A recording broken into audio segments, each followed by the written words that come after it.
Well, hello and welcome everyone to the Friday edition of the Southside Beat here on the DK Pittsburgh Sports Podcasting Network and YouTube channel. Day two of practices all wrapped up. Chris Halicke here, Greg Macafee here at Saint Vincent College. Got the nice little background for you. Yeah, training camp. It's now underway. We're a couple practices deep into it. You got to get your first practice out of the way. Yep. I obviously, lots of things that we can break down today, but just happy to be coming to you guys live. And thank you for everybody who's joining us live right now. And Zach's already coming in with the questions. Coming he's in like, hot. He's like, how did Justin look? And that's mainly a question because Russell Wilson did not practice once again.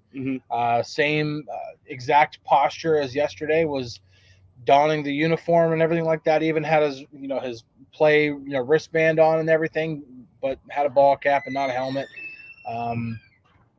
Russell not practicing again. That's just now it's 2 days, and now we're kind of seeing, okay, well, what's going to happen from here? Yeah, I think, he kind of spoke on it a little bit after practice, was that, there's no target date set for his return or anything like that. He's kind of taking it day by day. He's feeling better. He said he felt better today. He was, when I first got here this morning, he was throwing passes lightly in the middle of the field, but he wasn't warming up with the rest of the quarterbacks. And then even afterwards, he was, throwing to Pat Fryermuth and Roman Wilson when the rest of the players were kind of going through interviews and things. So he's still trying to work on timing. He's still trying to work on those relationships with his receivers and things like that. I think the biggest thing for me with him is how involved he is, like throughout practice. He's, encouraging guys. He's high-fiving. He's talking to them. He's having conversations with Justin Fields and Kyle Allen and everything like that. Yeah. So I think seeing that is a good thing, whether he's playing or not. Obviously we'd like to see him on the field, right, and throwing passes and stuff like that, but just him still being involved and being encouraging, being that vet, being that leader, I think is a good thing to see. Yeah, it was the mental reps is what he called them, Yeah. and that's the part in which Russ is trying to remain as engaged as he possibly can. So that's the good news. He's not, I'm missing practice, so I'm just going to go sit off to the side and do whatever. No, he's trying to be as active as a participant as he can possibly be. Keep Mac asks, you guys just getting done playing 18? No, but so the collared shirts are good for in the sun, and then the hats are also good for the sun too. So it just happens to be golf shirts and golf hats. How it goes. Yeah. We are not the only reporters on campus who are donning a similar look. And then Stephen A says, I'm going to send you some WD-40 for that door. Yeah, well, we're trying. We were going to have the weekend. I'm going to work with the team and try to figure out a place that we can do this podcast where we can have some better lighting, because this is not the best lighting. Like black blobs. Yeah, you got the really nice background here, but in terms of actually getting a look at us, we're just kind of these dark faces just kind of telling you. So we're going to try to find a better thing, so a better place to do this, so we have a better presentation here. But obviously we just want to get you guys the information the best way we can, and right now we're making do, and then we're going to figure out what to do from here here. And Monday, well, there's no practice on Monday, but come Tuesday we'll figure something out. So anything else that kind of stands out to you right away for practice? There's been a few things that have stood out to me, and we kind of discussed those while practice was going on. But what's one of the first things that kind of stood out to you from today's practice? I like the matchups, just seeing, I guess, the consistent matchups against guys who are kind of looking to prove themselves. One that stood out to me that we've kind of talked about a couple times, Beanie Bishop, Calvin Austin, two guys who are looking to kind of solidify their places. Yep. They were kind of going after each other, throughout the day, not necessarily like physically going after each other, but just matching up and everything. And obviously has a lot to do with the positions they play and everything, and where they sit on the depth chart. But they kind of went back and forth. Beanie came out. He started off with a pretty good defense of over-the-shoulder throw to Calvin Austin. And then Austin came back, and he had that huge 30, 35-yard gain. He made a pretty nice catch with it. So just seeing those type of matchups, like Deshaun Elliott, Pat Fryermuth are going at it as well. Those type of, plays, just it's those trends throughout the day that you kind of pick up on they're interesting to see, and how guys are challenging each other to, improve, and, obviously that competitive atmosphere. Yeah, The thing with Beanie Bishop that is really standing out to me is because obviously the Steelers need a slot corner with Cam Sutton suspended for 8 games. They need somebody who can slide into that spot. Yeah. And it's really interesting because Beanie Bishop is getting a healthy dose of first team reps in that slot corner position, especially today. And that's just really interesting because, I mentioned it, in our Steelers feed a couple weeks ago, saying something like, here are 3 ideas for how they can possibly fill that spot. And I named Beanie Bishop, and immediate pushback was, well, he's an undrafted free agent. Yeah. It's like you don't have undrafted free agents come in and win that type of a job right away. Well, he's earning first team reps and he's looking pretty good. And it's like, it's not like, he's looking pretty good for an undrafted free agent. No, he's looking pretty good in general. Yeah. And Tomlin did say, don't look into it too much, that, you'll get yourself in trouble looking into it that much. Yep. But I mean, but to speak to itself, I mean, he did look good out there. He played good D, when I came on and I started kind of watching tape and everything, like he was the one guy I looked at because I didn't know a lot about him. And one thing that stood out was how active his hands are. Yes. And when you start seeing him in the person, you can tell completely. I mean, I think he broke up a couple passes today. One was right on the goal line in 7 shots and everything like that. So when you see that in person, you can see just kind of how dynamic he is in terms of those situations. Yeah. 7 shots is always one of the highlights of practice. So you can always see if you ever come to training camp and that they're about to run them, you can see everybody in the media. Yep. Well, really, I mean, all the fans too, but you can see everybody who's on the field just run in that direction, especially because like a lot of the media members were on the opposite side of the field. So we're all darting our way to try to get there as quickly as we can. 7 shots is a lot of fun. But one guy who's really stood out to me too, Beanie Bishop was definitely one of them, but DeMarvin Leal has looked really good the first couple of days. And it's really important for him because I think he knows. Like he had a chance to talk for a couple minutes today. He kind of knows, I think, what's at stake. He might not have actually said it, but with the way that he was talking, he didn't call last year like a down year. He was asked if it was he said it was a learning year. He's through saying things like that. He's acknowledging the fact like listen, I haven't lived up to being a 3rd round pick yet, and I think he's come into this training camp with a different mindset. He looks to be in better shape. He's definitely quicker off the ball. He is making plays and at least getting in position for as much as you can in a non-padded practice. He is putting himself in position to make plays. And I think that's the one really cool thing that I'm seeing from a guy like DeMarvin, because they need answers on that defensive line beyond Cam Hayward. Yeah, I mean, there was one play that stuck out to me the most was, I can't remember who was that quarterback, if it was Fields or if it was Allen, but he broke through the line and he threw his hands up, ball hit him in the middle of the arms. I mean, he broke through the line pretty clean. And that was kind of one that stood out to me, but he was definitely getting to the quarterback to that and putting pressure back there. Yeah, so you're seeing certain guys really step up. And to the question earlier, the first question was posed, how Justin's looking. The main thing that I'm seeing from Justin is a lot of the things that I think we all kind of knew about Justin. He throws a really good deep ball, and he had a couple of those today. One was to George Pickens, in which he kind of had to throw flat-footed because the pressure was right up in there. But that was one thing that I really liked seeing. Justin, he didn't leave the pocket. He didn't feel the need to have to leave the pocket. He stayed, and he made a flat-footed throw, and it looked like he just kind of heaved it up. And both Joey Porter Jr. and Dante Jackson were back, and Pickens still came down with it. And those are cool things to see. They even ran a straight up read option with Justin Fields. I was gonna bring that up. So you have some things that you can see. Okay, there are definitely some things in the playbook that are going to be tailored to the quarterback. And I would think Russell Wilson can also run a read option if he needs to. He's athletic enough and is a good enough runner to do it. But obviously when you have a quarterback like Justin Fields, who maybe Lamar Jackson's the only better runner from the quarterback position than Fields, you're going to have those things in the playbook for him. Oh, for sure. I mean, I thought he looked pretty good today. I mean, he definitely had some great passes. There was the one kind of over Freiermuth's shoulder over Deshaun Elliott on the sideline. That was a really good catch. Yes. The one to Calvin Austin I mentioned earlier. There was a couple solid throws in there that kind of showcased his arm and everything like that, and just kind of what he was able to do. I also like. They had some crossing routes across the middle. Roman Wilson caught a couple passes across the middle that looked good. Yeah. So yeah, it was. I thought it was definitely a good day for him. Antonio Jackson asked, "Did the offense look better than yesterday?" I think so.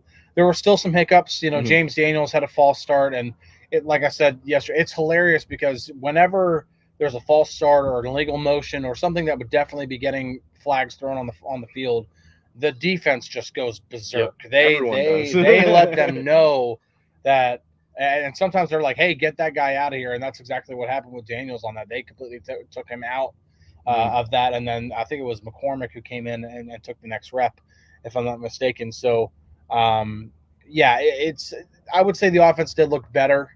It's still not ideal. Still, you can still tell the defense is way ahead of the offense, but again, that's kind of expected. I don't think that this is going to be a situation in which you're going to see this magic overnight. Okay, day 2 to day 3, like we're going to come back here even Monday and say over the weekend the offense took gigantic leap forward and now it looks like they're right there.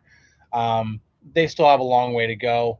It's also still very early. It's July 26th today. There's a long way to go. Yeah, for sure. Yeah. Let's see here. Mark brings up kind of a good point. He says, can't really judge the guys in the trenches till the pads come on, but it's good to hear Leal is looking better. Yeah, like obviously the physicality is limited because you can't, there are certain things you just can't do when you're not wearing pads. But the things that you can see is, number one, how quick he is off the ball. That you don't need pads to see that. So he's getting out of his stance a lot quicker than I've seen, at least in the past 2 years.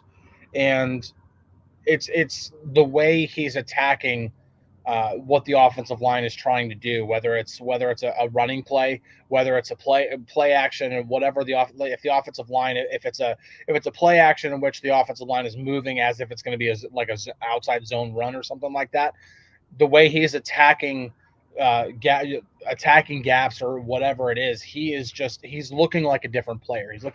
He's looking the best way to put it, especially since I had a specific note about him in Friday Insider. He looks more polished. Yeah, he doesn't look as raw as he has his first two seasons. I think that's probably the most encouraging thing that I've seen from DeMarvin. But yeah, once the pads come on Tuesday, that's when things are going to really ramp up. And listen, just because pads aren't on doesn't mean things aren't getting heated out there. Yeah, was it the second or third rep? I think it was the first.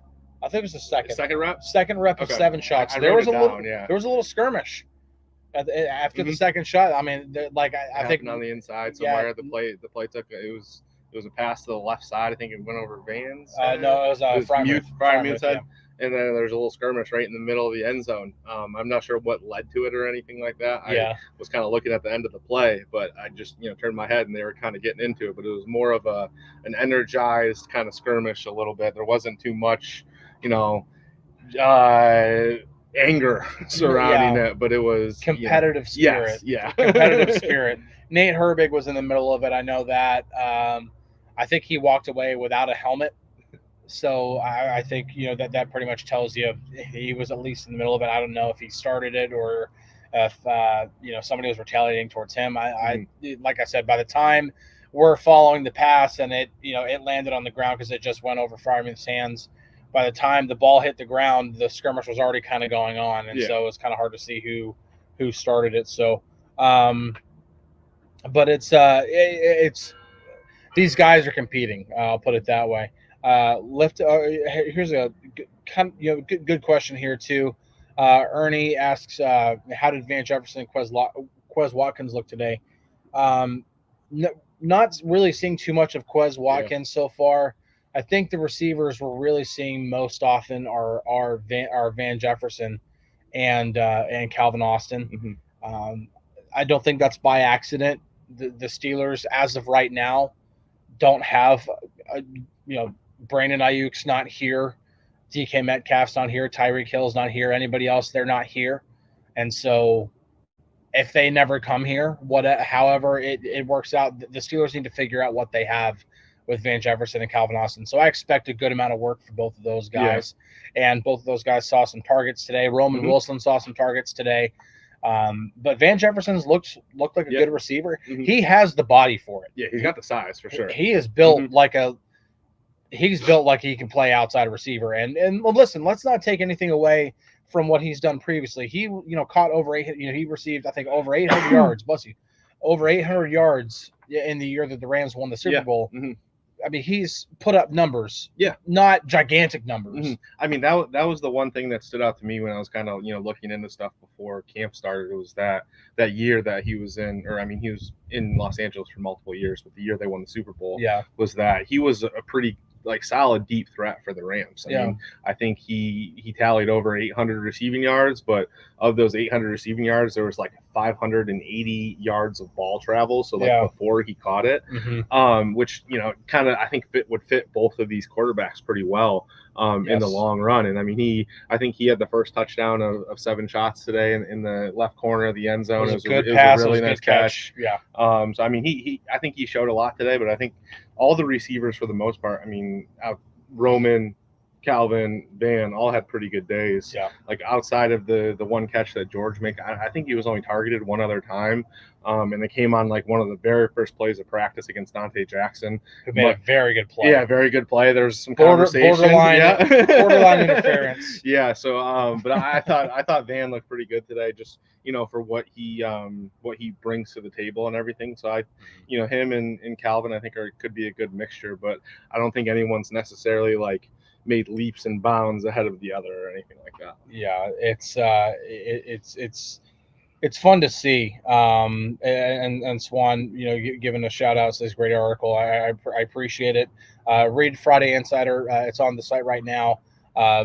Just pretty much, I don't want to get too much into it. I just urge you to go read it yourself.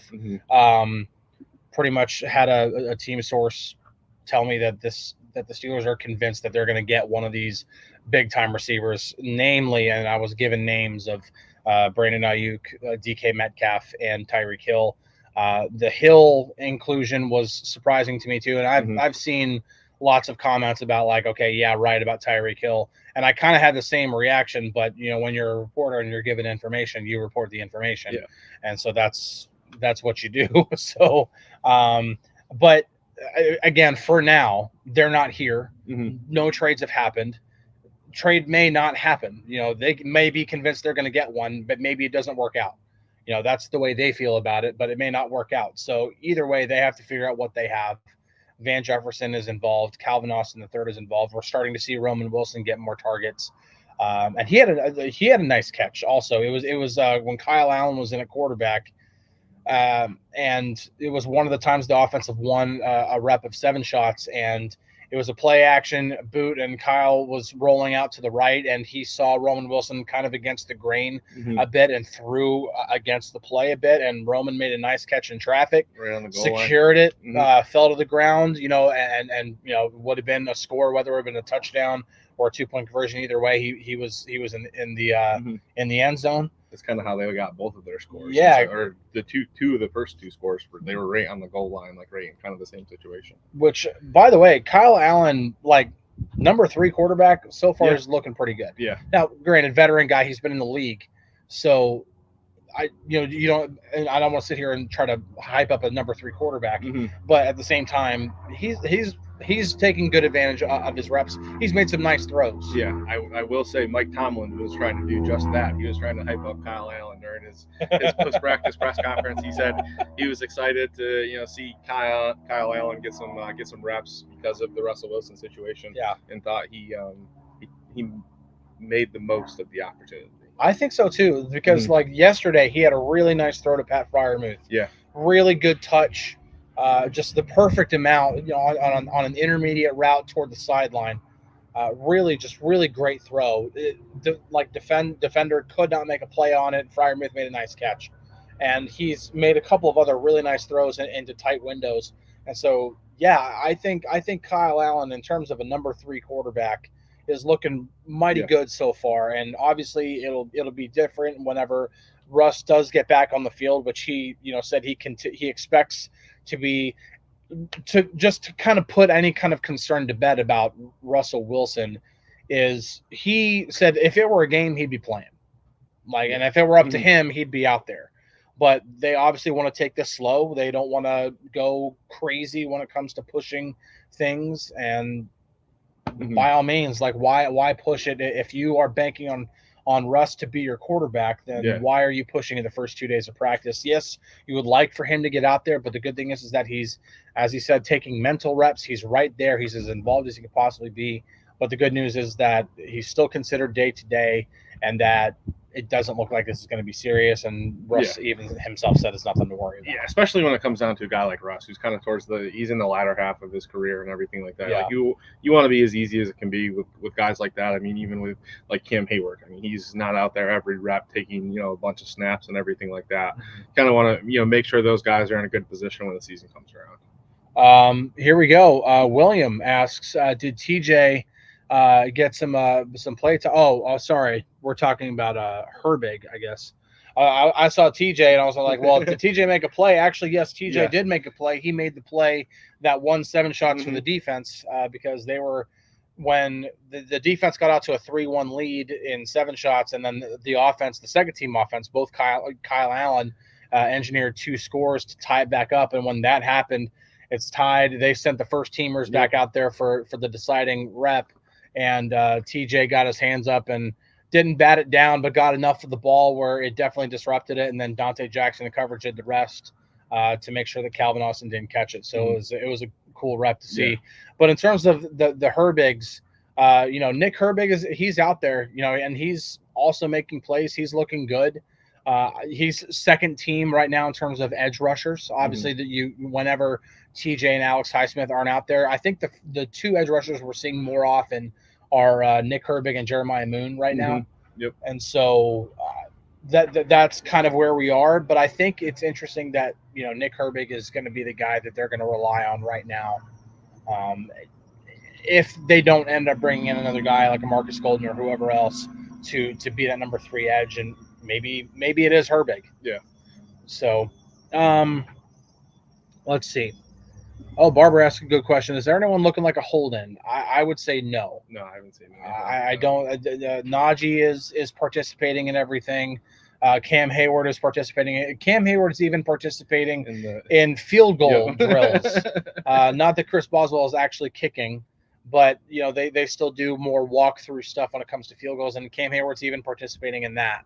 So Fryam Ruth is obviously participating. Anybody who's on an expiring contract right now is participating in all of the team drills. And for those who don't quite understand what a hold-in is, it is a way for a player to avoid fines but also hold out. And so what they'll do is they'll show up to camp, they'll report, they'll get on the field, but before they get on the field, they'll tell the coach or whoever else, yeah, my back's hurting today, or yeah, my knee's kind of bothering me.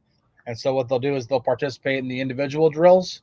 And then once the team drills start, the offense versus defense, they stand off to the side and they don't do anything.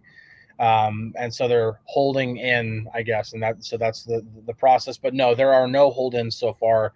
Everybody who's on the field is participating right now.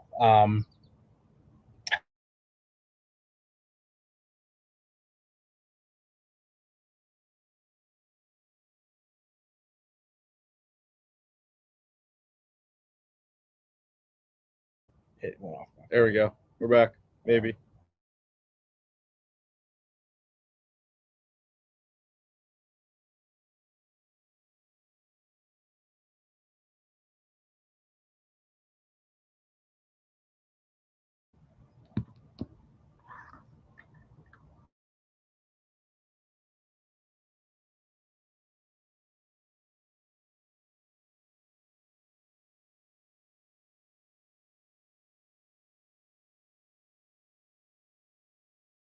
But yeah, we might have to wrap this up. So apologize for the technical difficulties. We're going to try to have this figured out by the time Tuesday comes around. Yeah. So we'll get to more questions. for sure for you guys. Monday is an off day here, so we'll do our show from home from our homes with and zero technical with zero technical difficulties, hopefully. So apologize for the technical difficulties. We'll be back on Monday for sure. You guys have a great weekend if you're coming out. Have a great time. It's always a good time for fans coming out here when it comes to training camp. So it looks like we're actually pretty good right now, but we might be hanging on by a thread when it comes to the Wi-Fi. So, but in terms of the Bill Burr question, and that's the referencing Cameron Johnston, who is a doppelganger for comedian Bill Burr. We have not been seeing him punt yet. Chris Boswell and Cameron Johnston have not put their foot to a ball at all yet. So that's not atypical for first 2 days of practice. So, well, thank you guys, everybody. Sorry it was an abbreviated show today. We'll have this figured out next time we're here on Saint Vincent campus, and we'll talk to you guys later. Have a great weekend. Bye, guys. Catch you guys on the flippity flip.